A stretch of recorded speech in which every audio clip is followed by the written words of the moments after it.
Pedro Medellín, director para América Latina del Centro Toledo en Madrid, España. Entrevista a los grandes personajes. Hoy se conecta con el expreso político cubano Nelson Molinet, su testimonio como preso del régimen cubano. Bueno, las cárceles cubanas son un hueco de ratas, de condiciones inhumanas, la alimentación es antihigiénica. Yo tuve que renunciar a la alimentación que daban en la prisión. Las razones que permitieron su liberación. Bueno, la libertad de nosotros fue por la muerte de Orlando Zapata, por la Dama de Blanco, por la presión internacional de todas esas personas. Las Damas de Blanco y lo que ha sido su lucha por la libertad de los presos políticos. Ellas demostraron que se puede, que pacíficamente saliendo a las calles exigiendo se pueden lograr los objetivos. Eso lo lograron las Damas de Blanco. Realmente dicen que una mujer es lo más fuerte que puede existir. Para Nelson Molinet, vivir en el exilio se ha convertido en su única oportunidad de libertad. Molinet fue condenado por el gobierno castrista a 20 años de prisión durante la época conocida como la Primavera Negra en Cuba. Él, junto a otros 75 detractores del gobierno, fueron privados de su libertad por ser mercenarios al servicio de los Estados Unidos y atentar contra el Estado cubano. Hoy, luego de su liberación, gracias al acuerdo establecido entre el gobierno español, la Iglesia Católica de su país y el régimen castrista, Nelson Molinet aún sigue denunciando los atropellos a los que han sido sometidos decenas de opositores en su país. Molinet relata los difíciles momentos que tuvo que sortear durante su paso por la prisión y la forma en que los presos son tratados en las cárceles cubanas. Para él, ya es hora que el pueblo de su país pueda conocer realmente lo que es la democracia y la libertad. Por esto, en esta entrevista también enaltece la lucha que han librado organizaciones como las Damas de Blanco, que a pesar de las represiones han podido retar al actual gobierno cubano y conseguir importantes aliados internacionales. Por su reconocida militancia y por la controversia de sus revelaciones, hoy Nelson Molinet estará aquí en Conexión América de NTN 24. Pregunta Pedro Medellín. Nelson, muchas gracias por estar en Conexión América. Gracias a ustedes por haberme invitado aquí y poder hablar de nuestro pueblo. En principio hay una discusión que usted me hacía ver en la preparación de la conversación sobre la diferencia entre oposición y disidencia, porque normalmente se ve y se habla de la disidencia cubana. ¿Por qué ustedes no están de acuerdo con la noción de disidencia? El problema es que la disidencia es que quiere cambio en Cuba también, ¿oíste? Es muy importante también, pero quiere cambio con Fidel y con Raúl. Y el opositor no. El opositor piensa que ya ellos no pueden estar en él. Es decir, es un problema de fondo la diferencia. Los latinoamericanos hemos visto el tema de la oposición política en Cuba, la oposición al gobierno de Cuba y la búsqueda del cambio político en Cuba. La hemos visto siempre muy desde Miami. Pero hemos querido entrevistarlo a usted porque usted ha estado dentro de Cuba. Nelson estuvo preso desde la primavera del 2003 y en septiembre de 2010 es excarcelado y es enviado a España por un acuerdo que se hace entre el gobierno de Cuba y el gobierno de España, tengo entendido. Y el cardenal Jaime Ortega.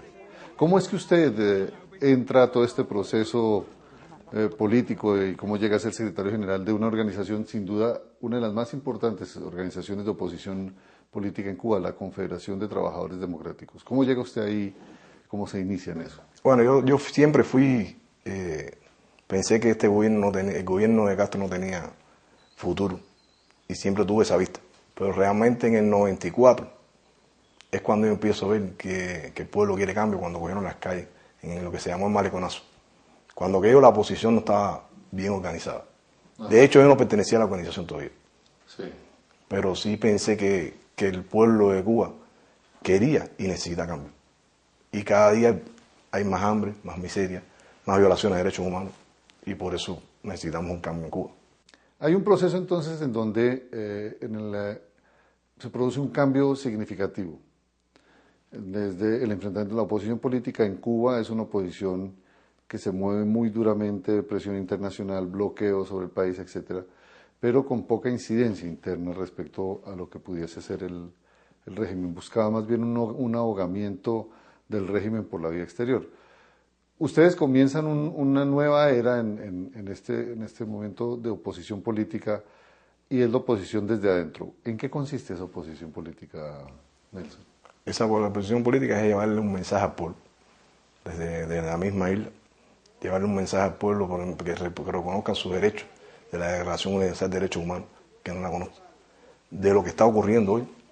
Hoy ya las personas, el pueblo de Cuba, hablan en las calles, protestan, y principalmente la juventud, porque tal vez piense que porque nosotros venimos para acá, se acabó la oposición crece, va a crecer, porque se está dejando un cimiento en Cuba de que se puede luchar y de que se puede lograr los objetivos y propósitos que estamos buscando.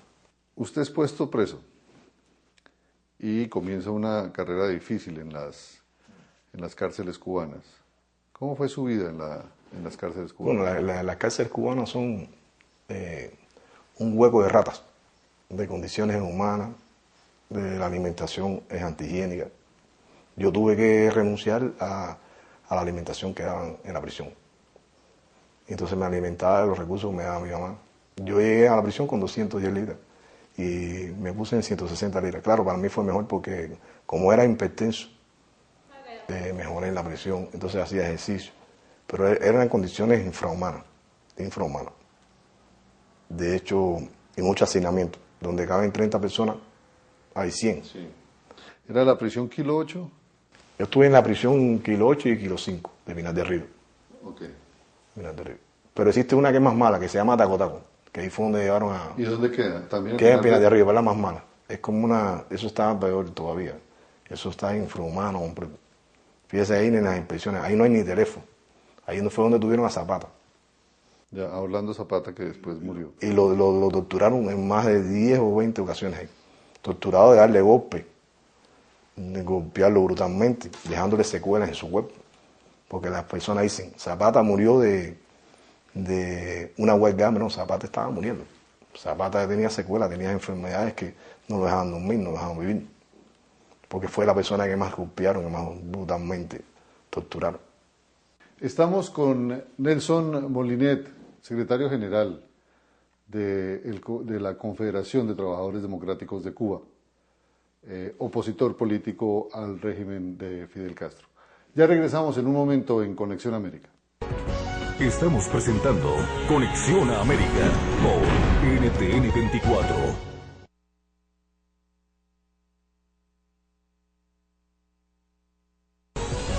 NTN 24 continúa con Conexión a América. Pedro Medellín sigue en conexión con el expreso político cubano Nelson Molinet. Las razones que permitieron su liberación. Bueno, la libertad de nosotros fue por la muerte de Orlando Zapata, por la dama de blanco, por la presión internacional de todas esas personas. Pregunta Pedro Medellín. Regresamos con Nelson Molinet, opositor político cubano en este momento en España. Fue excarcelado por acuerdos del gobierno de España y el gobierno cubano con la intermediación del cardenal Ortega, ¿no? Y llega a España. Usted llega a España en esa calidad de opositor político, y hay unos acuerdos políticos en los cuales los dos gobiernos han establecido que ustedes llegan a este país. ¿Cuáles son esos acuerdos? ¿En qué consisten esos acuerdos? No, en prestaciones que el gobierno de España nos brinda, que se llama un brown, pero bueno, realmente han cumplido poco en esos acuerdos. Sí. Es decir, solamente nos han dado por el caso de la vivienda y la alimentación, que la alimentación tiene que coger para la luz, el agua, todas esas cosas, para el gas. Sí. Y vinimos con ese acuerdo.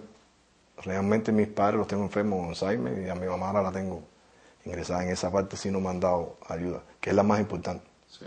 La ayuda de la familia, porque realmente sabemos que España tiene una situación económica muy difícil y siempre hemos estado con los españoles, siempre hemos defendido a los españoles, cuando tienen problemas con el ETA, que le pone bomba, que son amigos de Fidel Castro, que se preparan en Cuba y que muchos huyen allá. Siempre hemos estado con el pueblo español, pero nosotros le agradecemos al pueblo español que nos haya tenido aquí y aún en la situación y que lo único que le pido es que le dé amor a mi familia. Estábamos diciendo que usted había entrado a la oposición política, a la actividad política de oposición en Cuba, adentro de la isla, a través de su militancia con la Confederación de Trabajadores Democráticos. Comienza pues como militante de la Confederación. ¿La Confederación es parte o es uno de los organismos del Partido 30 de Noviembre? ¿Tengo entendido? No. ¿Cuál es la relación con el Partido 30 de Noviembre? Es un convenio de trabajo. Un convenio con el Partido 30 de Noviembre, que nace a principios de los 90, a hacer oposición a un partido de centro. Porque, mira, te voy a explicar, realmente lo más importante y lo que tenemos que hacer los cubanos es unirnos. Sí. No importa que tú seas del Partido 30 de Noviembre, Entonces, pero unirnos de verdad. La Confederación y el partido comienzan a trabajar juntos. Cuando te hablo de unirnos de verdad, no es lo que tú piensas. Si tu partido o tu movimiento tiene un proyecto y es serio, Sí. yo unirme al tuyo y tú unirte al mío y todo en conjunto, así como lo podemos lograr la libertad. Mientras que estemos desunidos, no lo vamos a lograr. Uno, en todos los países del mundo y en todos los movimientos de oposición política en el mundo hay distintas facciones, incluso facciones que por lo irreconciliables a veces se bloquean. ¿Pasa eso con la oposición política cubana? Sí, ocurre. ¿Cuáles son las tendencias que hay en este aspecto? Es que no sabemos lo que es democracia, no sabemos lo que es libertad. Estamos falta de eso, no lo sabemos. Que estamos luchando por una democracia y por una libertad, pero no lo sabemos. Y entonces, unirnos quiere decir luchar por un cambio. Sí. Después ya nos dividimos. Tú coges tu partido, el pueblo que va a elegir, pero primeramente hay que estar unidos. ¿Cuáles serían las facciones más representativas de las distintas tendencias de la oposición política cubana? Uno podría decir, hay movimientos de derecha, movimientos de derecha más moderada, hay movimientos más de centro. Es que son muchos, si te lo mencionaría. Por ejemplo, yo pienso que el partido de Andrés Sáharo es muy bueno. Era de derecha, también de oposición en las calles. Sí. Está también Osvaldo Payá, que no es derecha e izquierda, pero es un hombre que es de respeto. Sí. Que aunque yo pienso que él es más de proyectos, pero una persona que ha luchado también. Pero por eso te digo que todos podemos estar unidos. Yo siempre ayudé también a Osvaldo Payá cuando el problema del proyecto Valera. Yo le recogí como 2.000 firmas. ¿En qué consistía el proyecto Valera? En cambios. Sí. En cambios. Proponían unos cambios. Sí, cambios. Él pide elecciones, pide todas esas cosas, cada día pide más. Pero es una persona muy seria en ese aspecto, ¿no? Pero aunque yo no esté con ellos, sí. No soy del grupo de ellos, ni siempre los he apoyado. Porque yo pienso que una cosa seria, y hay cosas que yo no estaba de acuerdo con él. Por ejemplo, ellos hablaban de la Constitución de 76. La Constitución de 76 no sirve. La de 40 era mucho mejor. Por la Constitución de 76 te cambia los artículos, entonces es variable. Ahora mismo, después que él presenta el proyecto, que presenta 25.000 firmas, le dice primero 11.000, que está en la Constitución, dice que la revolución es intocable, entonces no tiene validez. Sí. Hay que buscar una Constitución que respete la democracia y la libertad. El gobierno de Cuba está en un proceso de reformas muy fuertes y está buscando un acercamiento a nivel internacional, de la comunidad internacional, y en ese sentido está flexibilizando su posición, y eso en buena parte también explica el hecho de que ustedes hayan sido escarcelados, aparte de, por supuesto, la presión que ustedes mismos están ejerciendo en el trabajo político de oposición en Cuba. ¿Cuál es la perspectiva que ustedes ven de esas reformas? ¿Ustedes creen que esas reformas pueden conducir a un proceso de democratización? Bueno, la libertad de nosotros fue por la muerte de Orlando Zapata, por la Dama de Blanco, por la presión internacional de todas esas personas. Pero también hay una parte que Moratino y Fidel Castro, eso lo puedo decir claramente, se pusieron de acuerdo porque ellos quieren quitar la